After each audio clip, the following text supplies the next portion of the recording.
Hey, hello. Yeah, this is Sridhar here. Welcome to Sridhar's newsletter number 38 and the podcast. And if you're listening on the website, please click on the play button. If you're listening to the podcast on Apple or Spotify podcast, look for Minimalist Techie on Apple Podcast or Spotify. The name is Minimalist Techie.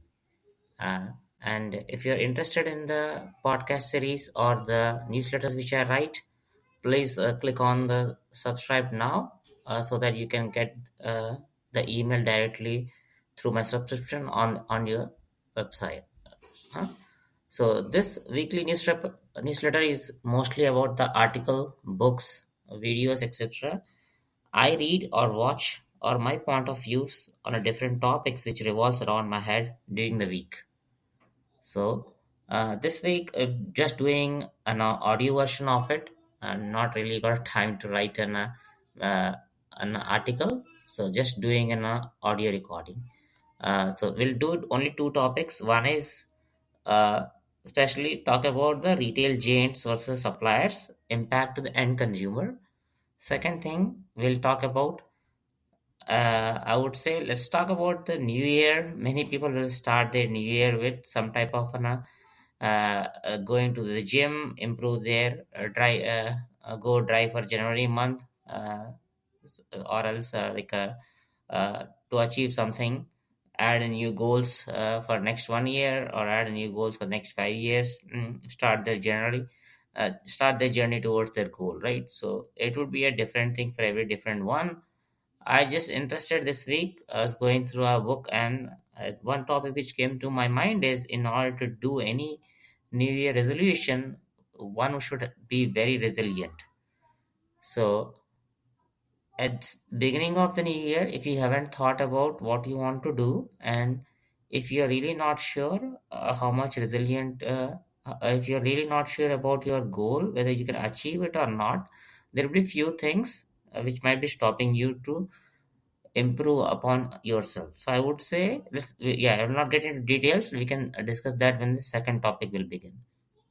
The first topic is basically retail giants versus the suppliers and the impact which is happening to the end consumer. So retail giants like Walmart, Target, these are taking a hard line with the suppliers. They're pushing back on the price rises that have become a commonplace in the industry. Yes. Since last 2 years of pandemic, we have seen that the prices are gone higher and higher.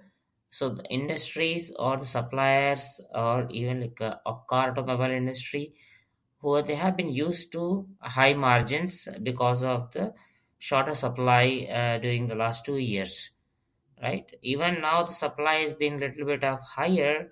The demand and the supply is going to meet, but still the prices are not getting down because everyone wants to maintain their last 2 years of the higher margins, which are pretty much higher than prior to the pandemic, right? So what's happening is the retailers are fighting pretty hard.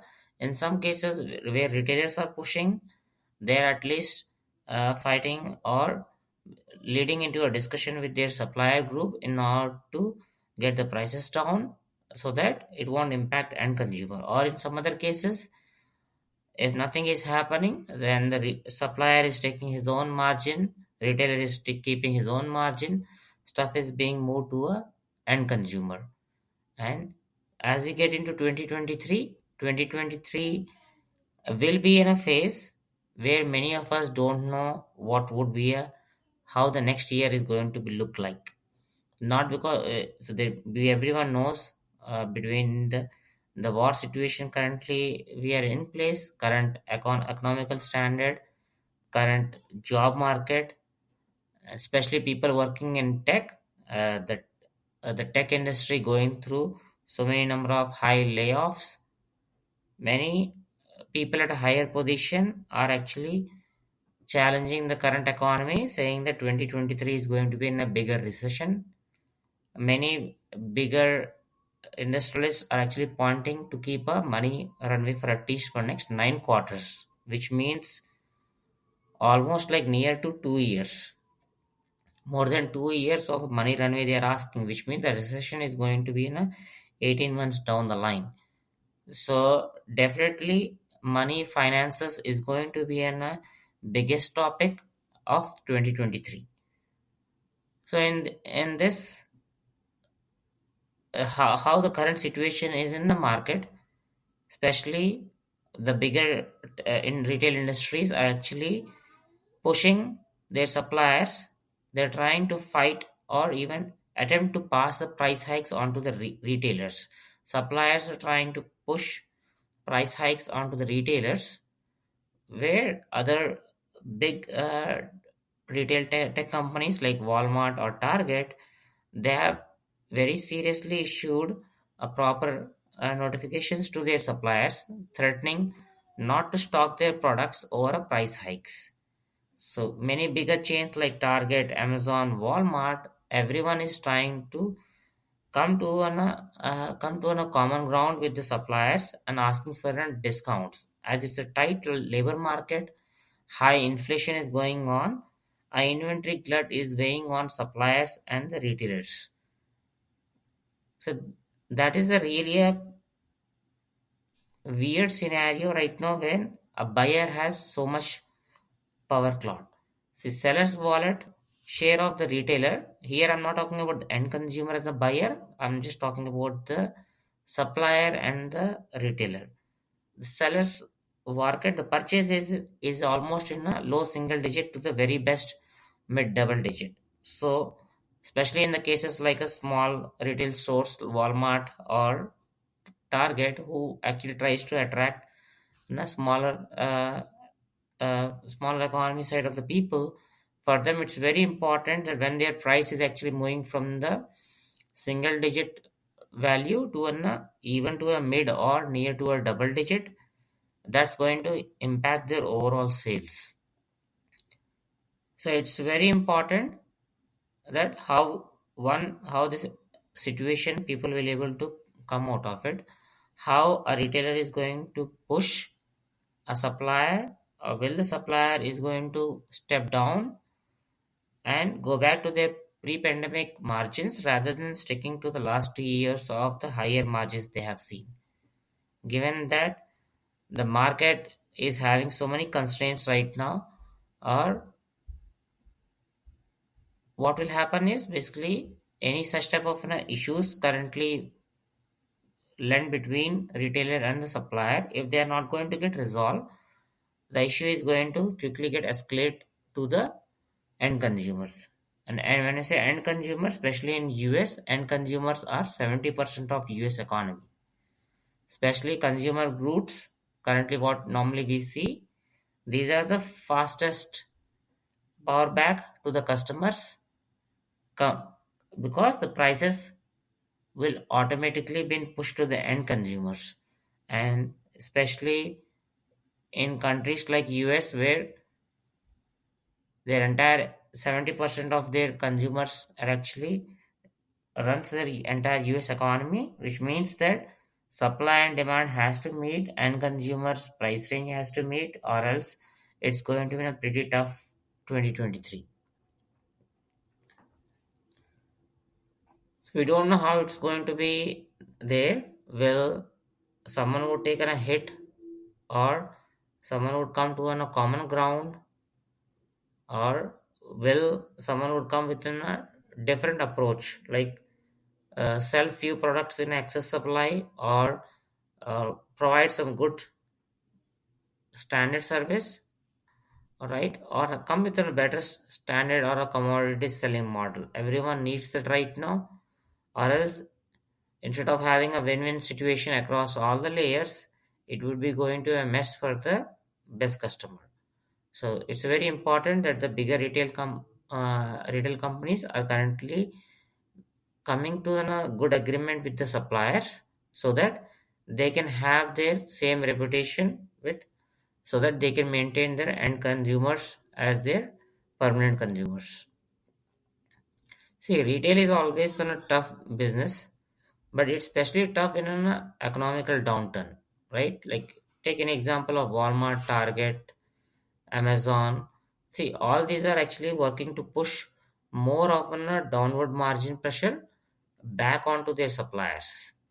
See, large retailers are currently seen, especially in month of November and December, they have cancelled their orders so that they can resist the price increase which is currently happening because of the suppliers who are not ready to provide any discounts, or retailers are at least requesting suppliers to provide a discount for for certain orders. This puts pressure on the product makers that are struggling to adapt to the shifting consumer demand. Yes, when compared to the pandemic, the consumer spent entire different set of goods, especially because they're at home, they cooked a lot, they spend heavy goods on baking products, right? Being it any kitchen supply or workstation supply, more laptops, more multi screens, standing desk, multiple chairs, right? So, in home treadmills, bikes. Now, as people have been going into the hybrid times, hybrid or even continuing remote, given the current market situation is not friendly to the end consumer is definitely going to push their percentage of finances to entirely what they have spent in the last 2 years. See, this wasn't a simple a macroeconomic event what we have seen in the last few years, or what's happening especially because of the pandemic or during the trade war with China. And given the pandemic in China being pretty high even now, so there is still a lot of effort is going on where manufacturers are getting squeezed by the retail customers, and it's nearly not looking pretty good between these three parties right now, because of which the consumer is going to take a big hit. So far this has been felt similar, but with an added pressure of an anticipated slowdown in the consumer demand. We need to see how the December end looked for us and how the next year is going to be. It seems to be a pretty tough, especially for retailers and consumer for sure, and how even for suppliers in certain cases where war situation is going on or a pandemic crisis is still going on, right? So how to run, especially how to run, or forget about how to run a successful business, how to maintain a profitable and a sustainable business, right? That's pretty going to be in a rough road for the next year. Yeah, I think first topic sounded like a broken record. Everyone, we have been going since last May or June with the high prices. So we have been accustomed to it. People are paying more for their home rents. People are paying more for their groceries. People are paying more for daycare. So I think, and just saying these words going to be a broken record. Next 18 months is going to be tough on the end consumer for sure. So let's see. We have to see everyone has to be strong enough financially in order to stood against this. Right? It's very important how next 2 years, not just for us small businesses or bigger businesses, how they sustain. Even for end consumer, it's very important how financially they're able to sustain in the next 18 months.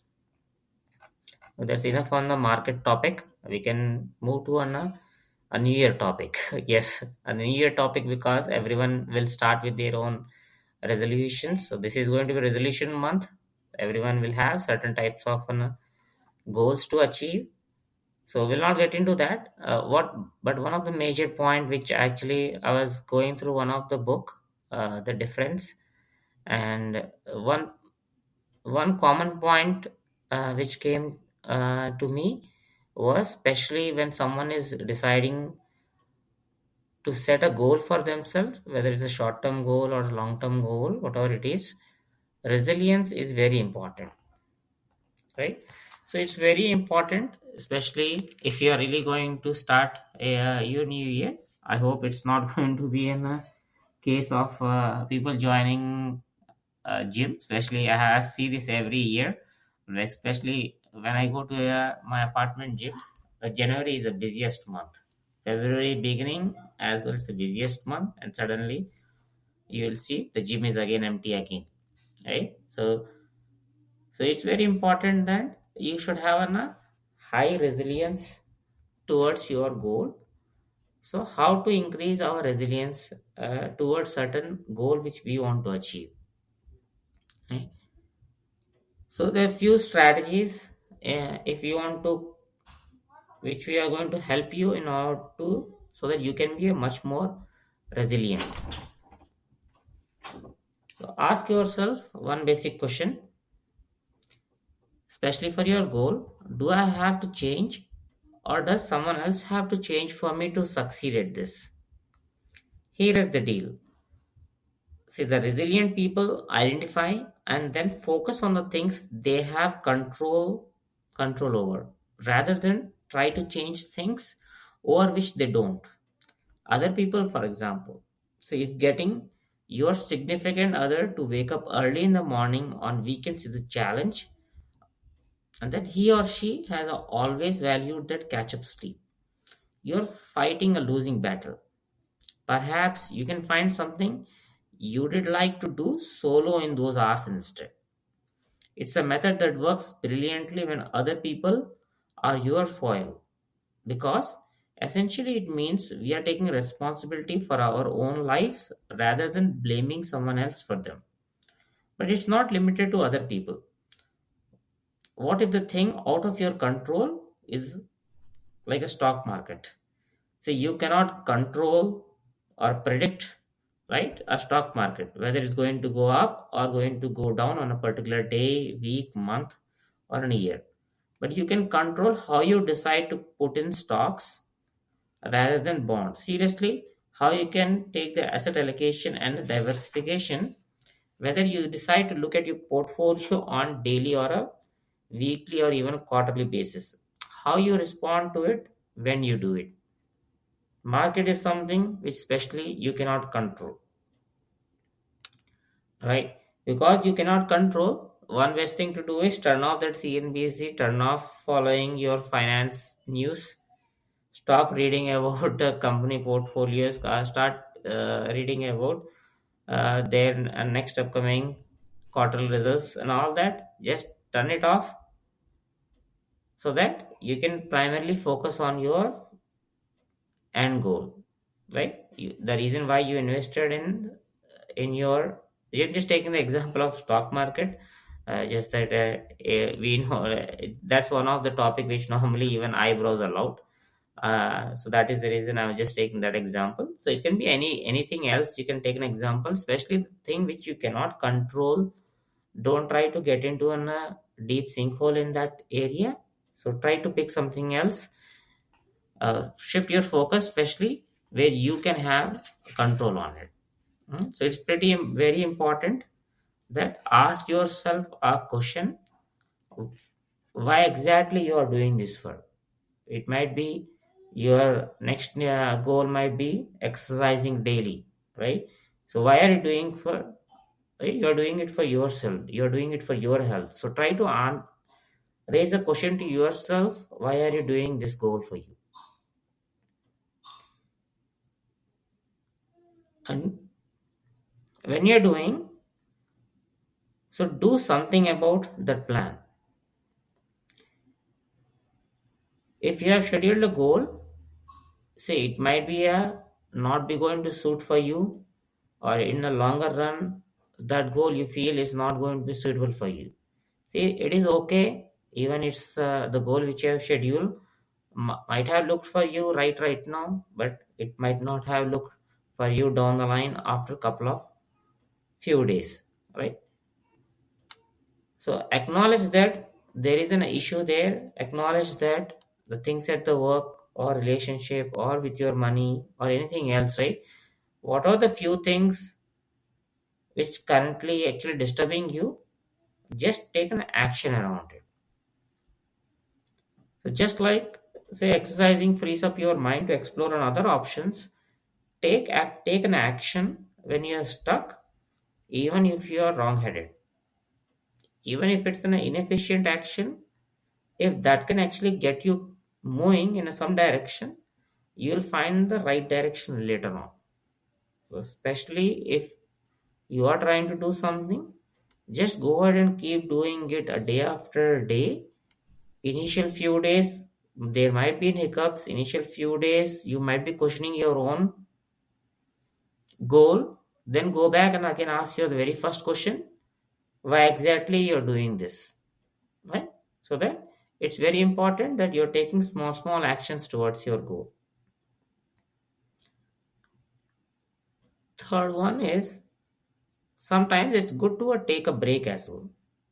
So this is opposite of the prior one where we said always do some actionable items, or so definitely opposite of it. Sometimes taking a break is also helpful. See, if you are at a work, if you want to work on a challenge or immersed in a project and it's not going somewhere, then first stop. Sometimes what your mind needs is a break to clear itself or recharge the batteries so that it can move forward again. See, this is why sleep is regenerative, but sleeping isn't the only break that works. Try taking a walk or a jog or listening to your music if that moves you, or baking a cake, or even consider valuing a bit.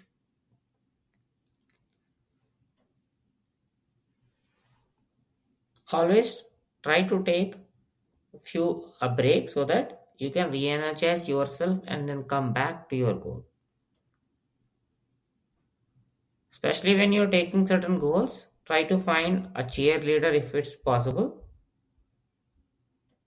So the reason why I'm saying that, if sometimes if you share your goal on a social media, or if you share your goal outright in your family, or to your or to your close friends, it's very important that you're actually putting yourself out there. You're letting everyone know that you're working towards this certain thing. Definitely there would be a someone who is going to be a your cheerleader. So try to broadcast it when you're trying to do certain thing, so that it's going to keep you motivated, and that will also help you find few cheerleaders who is going to help you. Like say if you want to go to a gym, you don't need a gym partner for you to go to gym. That's your responsibility, that's your goal, you want to go. But who knows, there might be a cheerleader who wants to join the challenge along with you, right? So that is going to be a good support for you.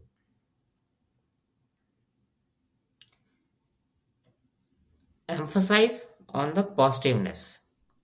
See, we all know someone who just dwells some more on everything or a negative in the life.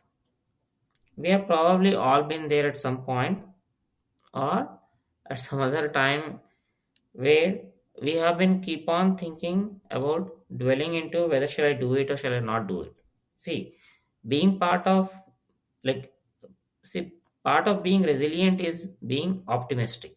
So it's very important that you are very highly optimistic toward your goal, so that it's important to find ways to put positive emotions in your day. That means recognizing the good stuff that happens to you each day, write it down if that helps. What we find is that when people make a part of their daily routine, it increases their positive emotions, and that improves resilience. And be realistic toward your goal as well. See, a big part of being resilient is you have to be very realistic. If you're setting a certain goal for you, if you're being setting certain goal for you, you should be very realistic, so that give yourself certain time to it. Yeah, don't try to push yourself. It's just like say putting your money into a stock market, and you immediately want to achieve your results in next 1 month or next 2 months, right? That's not the right way So be realistic towards your goal. If your goal is to make money out of the market, you cannot, which for which you definitely cannot time it.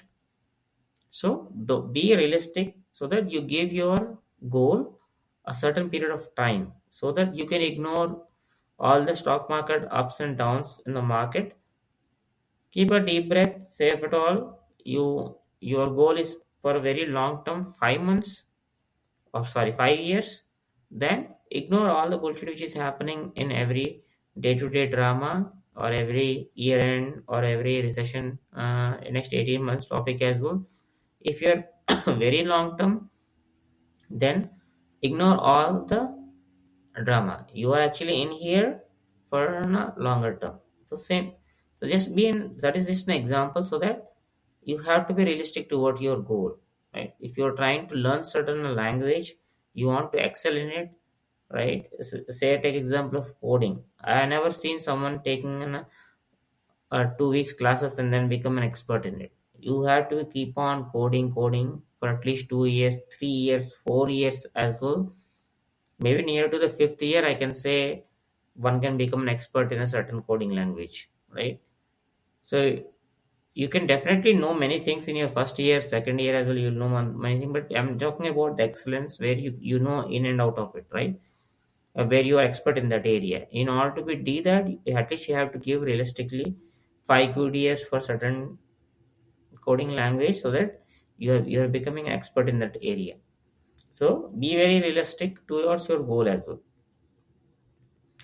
Especially when setting to the goal, silence your internal critics as well. Yes, I'm talking about our own internal critic. Many of us have it, even I have it, everyone have it. We do this internal radio system every day that keeps on playing nothing but a negativity over and over and again. And it finds very difficult to reach their goals or succeed at work or build a strong relationship. You might expect her to advise you to tune it out, but that's not the best way to deal it. Instead, turn the volume up so you can hear the negative thoughts loud enough that you can challenge them with an evidence that shoots them down. So, if you were to accuse me of being a lazy, I could rattle off evidence to prove that it's not true. Yes, especially if your inner critic voice is saying you're not good at it, then try to find that one reasoning to prove it wrong. So, hear that inner critic rather than dwelling into that thought of I cannot do this, I cannot do this, I cannot do this. Look for a reason, at least one reason. Say in that week you did something towards your goal. Look for that one good achievement and say, this is what I did, this is what I learned, this is what I'm going to continue to do in order to reach my goal. So listen to that inner critics for sure. Don't let it die. I, as I said, increase its volume, listen to it, and answer it, then move on to your, so that you are giving a good enough reasoning so that you are allowing your mind to work around it.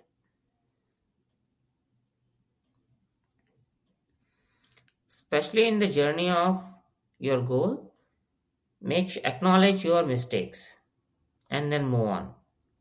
So it's very important to acknowledge when you make mistake. But what you don't want to do is dwell on it. So for example, if you're beating yourself up for spending too much of money, going to a mall, going or spending on your coffees and etc. So don't get screw upon. Rather work on solve that problem. Don't go to a mall. Don't go to a Starbucks and spend money on your drinks, right? So try to take an action around it. So just a silly example it was, but yeah, especially when you're on a journey, if there's a mistake is there, don't try to take that as a guilt and stop your journey. So stop that and then simply agree that yes, something happened wrong, and now this is okay. This is something which you don't want to do next time. Take a lesson from it, then move on. Actually, get rid of actually doing any. Distractions. Yes, see. Remember solving any big problem at work, or when you're trying to look for a solution for a problem, or see, distractions is one of the major thing, especially in this time of an era where we have distractions everywhere: email, voicemail, television, internet, meetings, whatnot, right? So we have everything going on around us in order to distract us in a number of ways. So it's very challenging, especially if you have so many distractions around us. So that if you want to maintain your resilience, try to get rid of all these distractions. Say if you want to do a 30 minutes of reading, turn off that phone, keep that phone in a different room, lock the room, give your 100% for the next 30 minutes, concentrate on the stuff which you want to do. So get rid of all the distractions, shut down that email, turn off the television, go to a different room, lock yourself up. Right? Try to take yourself away from the distractions which are actually going to help you, so that if you can focus on your goal in a peace.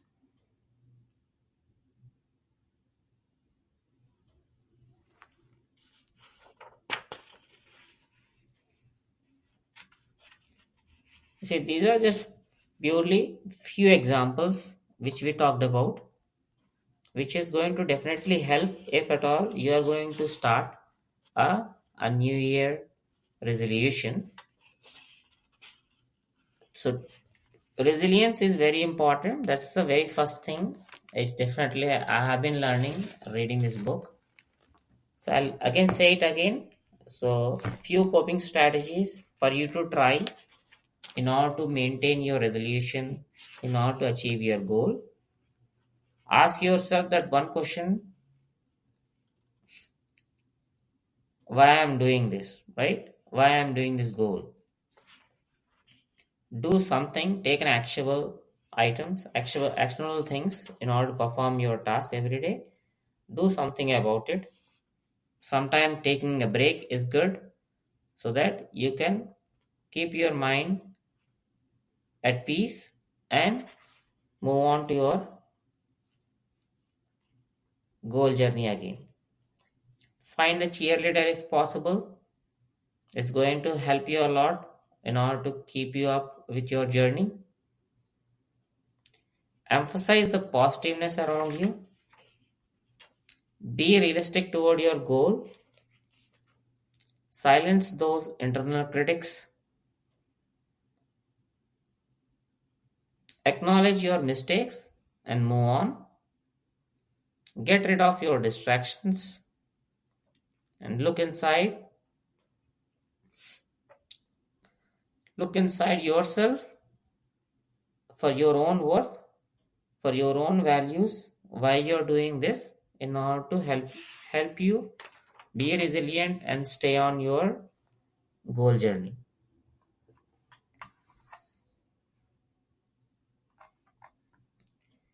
Okay, that's all for this week's podcast. It's been a very short one, but it's I really wish everyone a happy a new year. I wish everyone a great year ahead. I hope you like this podcast, and if you really like, please let me know in comments. Or if you're listening on the podcast version, leave a review over it. Or if you're listening on my website, do like or share. Or what is your view on this particular pod? So share, like, subscribe, whatever these days kids says. Stay connected, share ideas, and spread happiness. Thank you.